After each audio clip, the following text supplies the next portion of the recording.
Bismillahirrahmanirrahim. Assalamualaikum warahmatullahi wabarakatuh. Halo anak-anak semua. Hari ini kita akan masuk pada materi baru, yaitu keanekaragaman hayati. Nah, pada materi baru biologi ini kita akan mempelajari 3 subtema. Yang pertama yaitu adalah konsep keanekaragaman hayati. Jadi mulai dari tingkat gen, spesies, dan ekosistem. Kemudian yang kedua kita akan mempelajari bagaimana keunikan keanekaragaman hayati yang ada di Indonesia, baik flora maupun faunanya. Kalau flora nanti kita akan membahas tentang yang ada di flora malaysiana. Kemudian untuk faunanya itu jenisnya nanti kita akan mempelajari tentang orientalis dan australis. Dan kemudian juga kita akan mempelajari nih mana spesies-spesies endemik yang ada di Indonesia tentunya. Nah, kemudian subtema ketiga yaitu bagaimana pengaruh dari kegiatan manusia ini terhadap keanekaragaman hayati yang ada. Jadi nanti ada kegiatan positif, itu dampaknya kayak apa, kemudian kegiatan negatif yang dilakukan oleh manusia itu dampaknya seperti apa untuk keanekaragaman hayati. Nah, untuk hari ini kita akan membahas dulu yang sederhana, yaitu kita membahas konsep keanekaragaman hayati agar kita bisa memahami dasarnya dulu, baru kita bisa lanjut ke subtema kedua dan subtema ketiga. Nah, sebenarnya apa sih keanekaragaman hayati itu? Untuk memahami lebih jelas, Ustadz akan memberikan gambaran. Di slide kita bisa melihat ada 2 jenis gajah, yaitu ada gajah dari Afrika dan gajah Asia. Nah, menurut anak-anak sekalian, kira-kira apa saja sih perbedaan dari kedua gajah ini antara gajah Afrika dan gajah Asia? Yap, tentunya banyak perbedaan antara gajah Afrika dan gajah Asia dari segi karakteristiknya ya. Kita bisa melihat misalnya di gajah Afrika telinganya lebih lebar, lebih luas dibandingkan gajah Asia. Begitu juga dengan ukuran tubuhnya, bahkan warna kulitnya pun berbeda. Jadi ada banyak variasi yang membedakan antara gajah Afrika dan gajah Asia. Nah, jadi variasi-variasi tersebut yang membedakan antara gajah Afrika dan gajah Asia, itulah yang kita sebut dengan keanekaragaman hayati. Jadi ada perbedaan di antara kedua jenis gajah tersebut dan variasinya itu yang kita sebut dengan keanekaragaman hayati. Tentu faktor-faktor itu disebabkan karena adanya lingkungan yang berbeda di antara keduanya. Dimana kalau kita lihat di Afrika itu iklimnya adalah subtropis dan di Asia adalah tropis. Nah, jadi pengertiannya yaitu keanekaragaman hayati yaitu karena keanekaragaman yang ditunjukkan dengan adanya variasi makhluk hidup yang meliputi bentuk. Kita lihat tadi bentuk kedua gajah itu, yang satu lebih besar dan yang satu lebih kecil. Kemudian ada penampilannya, kemudian jumlah, dan serta ciri-ciri lainnya. Nah, keanekaragaman hayati ini penting bagi kelangsungan hidup karena keanekaragaman hayati ini nanti adanya saling keterkaitan antar jenis yang fungsional yang memungkinkan terjadinya keseimbangan dalam kehidupan, yakni melalui daur materi dan aliran energi. Nah, jadi seperti yang Ustadz paparkan di awal tadi, bahwa keanekaragaman hayati itu mempunyai 3 tingkatan. Yang pertama adalah tingkat gen, kemudian ada tingkat spesies, dan yang ketiga adalah tingkat ekosistem. Nah, untuk lebih detailnya, kita akan membahas satu persatu. Kita mulai dari keanekaragaman hayati tingkat gen. Keanekaragaman hayati tingkat gen ini merupakan keanekaragaman yang terdapat dalam satu organisme. Jadi variasinya itu ada dalam satu spesies yang disebabkan oleh adanya perbedaan struktur gen atau variasi gen di dalam satu spesies itu. Kita bisa ambil contoh yang paling simpel adalah dari kita sendiri, yaitu dari manusia. Kita bisa melihat di gambar bagian kanan bahwa di sini ada berbagai macam ras manusia dari beberapa belahan bumi ya, dari beberapa belahan dunia. Nah, kita bisa melihat bahwa ada yang dari Cina dan dari Eropa itu memiliki karakteristik yang berbeda. Kita bisa melihat dari misalnya dari matanya, di mana orang Cina matanya itu lebih sipit dibandingkan orang Eropa, atau hidung dari orang Eropa itu lebih mancung dibandingkan orang Cina. Nah, yang menyebabkan variasi-variasi tersebut adalah tentu adanya perbedaan gen. Yang menjadi catatan juga bahwa ini terjadi dalam satu spesies, yaitu sesama manusia.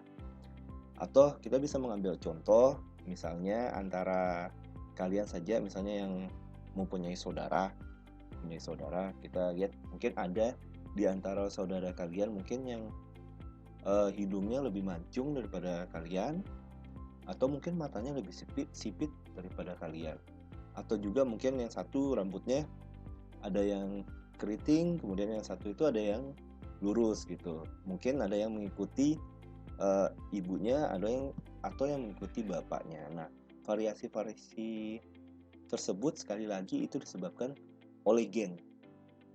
Jadi ini tingkatan yang paling dasar, paling basic dari keanekaragaman, yaitu tingkat gen yang disebabkan oleh gen-gen yang ada dalam satu spesies makhluk hidup. Baik, kita lanjut ke keanekaragaman berikutnya. Nah, kemudian kita meningkat di keanekaragaman spesies. Sebenarnya apa sih keanekaragaman spesies itu?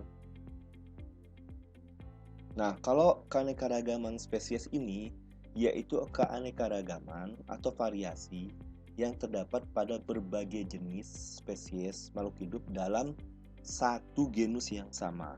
Jadi catatannya ini, keanekaragaman atau variasinya itu terdapat di antara spesies, tapi masih dalam satu famili, dalam satu keluarga yang sama. Contohnya adalah famili Felidae. Kita bisa lihat di gambar sebelah kanan. Nah, famili Felidae itu terdiri dari kucing, harimau, dan singa.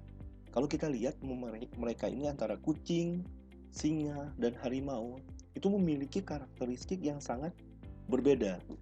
Dari tubuhnya, warnanya, segala macam itu berbeda. Tapi catatannya adalah mereka masih dalam satu famili, Felidae namanya. Nah, atau contoh lainnya kita lihat dari kacang-kacangan. Ini yang paling atas kita lihat ada famili Papilionaceae. Jadi itu ada kacang tanah, ada kacang buncis, ada kacang panjang, dan kacang kapri. Nah, setiap kacang-kacangan ini tuh memiliki variasi yang berbeda. Kita bisa lihat dari daunnya saja berbeda, batangnya berbeda, bahkan nanti buahnya pun itu akan berbeda. Nah, inilah yang disebut sekali lagi variasi antar spesies, tapi masih dalam satu famili. Kita bisa lihat lagi contohnya yang paling sering kita lihat, yaitu famili Palmae, itu kelapa, ada aren, ada palem, ada siwalan, dan ada juga lontar. Kalau kita lihat ini misalnya di gambar ya, di gambarnya ada kelapa, ada lontar, ada aren, ada pinang. Coba kita perhatikan daunnya saja itu memiliki karakteristik yang berbeda. Begitu juga batangnya, itu memiliki karakteristik yang berbeda. Tapi satu catatan terpenting lagi, sekali lagi Ustadz katakan bahwa mereka masih dalam satu famili, yaitu famili Palmae. Nah, contoh-contoh tersebut itu merupakan salah satu contoh dari keanekaragaman tingkat spesies. Kita lanjut di yang terakhir, yaitu keanekaragaman tingkat ekosistem. Nah, tingkat ekosistem ini lebih luas lagi. Jadi ini keanekaragaman tingkat ekosistem merupakan keanekaragaman yang dapat ditemukan di antara ekosistem. Jadi di dalam ekosistem itu, di antara ekosistem nanti kita akan lihat bahwa ekosistem hutan dengan ekosistem air tawar atau air laut itu pasti berbeda isinya. Pasti berbeda makhluk hidup yang menempati ekosistem tersebut. Kita bisa lihat di gambar, kita lihat bahwa ekosistem hutan dan ekosistem air laut itu sangat berbeda dari segi penyusunnya, komponen abiotiknya. Misalnya ekosistem hutan lebih disusun oleh pepohonan segala macam. Nah, kalau kita lihat air laut yang penyusunnya juga berbeda gitu. Nah, inilah yang kita sebut dengan keanekaragaman tingkat ekosistem, di mana ekosistem masing-masing ekosistem itu mempunyai karakteristik makhluk hidup yang berbeda. Ekosistem gurun tentu berbeda isinya dengan ekosistem air tawar. Kemudian ekosistem rawa tentu berbeda dengan ekosistem air tawar. Nah, ini yang dinamakan dengan keanekaragaman tingkat ekosistem. Jadi kalau kita bisa flashback, jadi ada keanekaragaman gen yang paling dasar, itu yang paling kecil, itu terjadi di dalam makhluk hidup itu sendiri yang disebabkan oleh gen. Kemudian ada keanekaragaman spesies, itu terjadi di dalam satu family, dalam satu keluarga.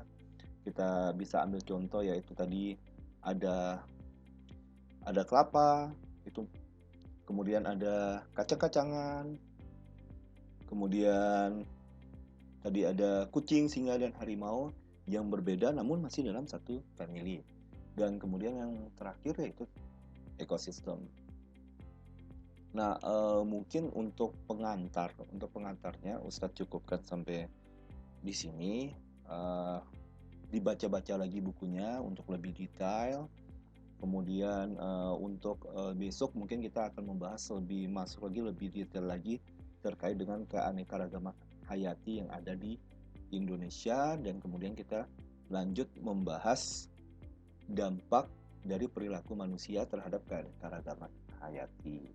Nah, kemudian untuk tugas, silakan untuk tugasnya dikerjakan halaman 34 sampai 35, uji diri 2.1a poin A dan poin B. Bisa dikumpulkan melalui email, nanti Ustadz kasih emailnya, atau bisa juga melalui WhatsApp, tapi Ustadz harap bisa dikirim melalui email saja.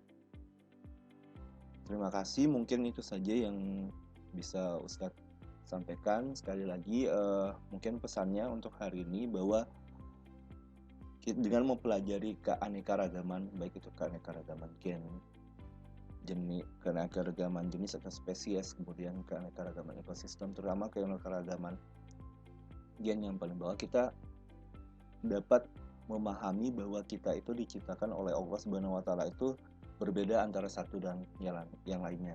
Tidak ada yang pernah identik sama. Nah, itu yang harus kita saling menghargai antara orang yang satu dengan orang yang lain. Kita harus saling menghargai antara makhluk hidup, kita harus sama-sama menghargai, karena mungkin ada banyak perbedaan di antara kita, tapi yakinlah bahwa perbedaan itulah yang menyebabkan kita saling bergantung, saling berinteraksi.